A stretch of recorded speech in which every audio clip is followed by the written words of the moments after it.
नमोस्तु महाराज श्री, नमोस्तु नमोस्तु नमोस्तु। महाराज श्री, मेरा प्रश्न ये है कि एक बार मैं शिखरजी गई थी लड्डू पर मैं ऊपर तक पार्श्वनाथ भगवान की टोंक तक पहुंच गई, बट मेरे को भीड़ से थोड़ी घबराहट होती है, तो मैं नीचे गुफा के दर्शन नहीं कर पाई। अब वहीं पर मैं रोने लग गई, मेरे दर्शन नहीं हुए।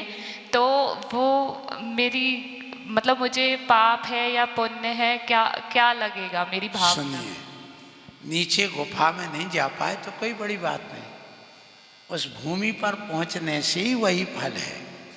एक बात ध्यान रखिए, कौन सी वो गुफाई से मोक्ष थोड़ी गए कि उसी गुफाई में घुस करके पारसनाथ मोक्ष गए। वो तो वहाँ पर ये जो ऊपर पहले अपने पारसनाथ भगवान की दिगंबर परंपरा की प्रतिमा थी और नीचे वो गुफा थी, तो वहाँ श्वेतांबर लोगों ने अपना कब्जा जमा करके अपनी गुल्लक वगैरह रख करके अपने व्यक्ति बैठा रखे और वहाँ प्रचार किया है कि सही भगवान के चरण तो नीचे हैं गुफा में, जिससे दिगंबर श्वेतांबर सब वहाँ जाएं और अधिक से अधिक चढ़ोवा चढ़ाएं। इसलिए यदि तुम वहाँ नहीं पहुँच पाए हो तो कोई बड़ी बात नहीं है और वहाँ जाना इतना अनिवार्य नहीं है कि तुम जाओ। ऊपर जो चरण रखे हुए हैं और उस भूमि पर तुम टोंक पर ही पहुँच गए, चरण नहीं भी होते तो भी उस भूमि का अपना महत्व है और वहाँ जाने से अलग भावना होती है। सो दुख मनाने की कोई बड़ी बात नहीं है। हजारों आदमी हैं जो नीचे गुफा में जाते ही नहीं, चला करके नहीं जाते, ऊपर अपने दिगंबर आमनाई के अनुसार जो चरण है, तो वहाँ मूर्ति गायब कर दी सन 62 के आसपास। उसके पहले मूर्ति थी, इसलिए अब वो मूर्ति कहाँ गई, क्या हुई?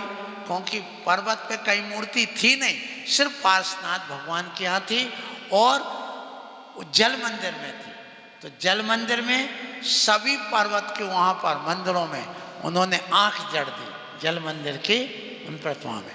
फिर इसके बाद अभी चौपड़ा कुंड में प्रतिमाएं रखी थीं, तो वो भी उन्हीं श्वेतांबर जो वहाँ का ट्रस्ट है उन्होंने उस पर कार्रवाई करवा करके वहाँ की मूर्तियाँ उठाने की बात की, लेकिन मूर्ति तो नहीं उठ पाई।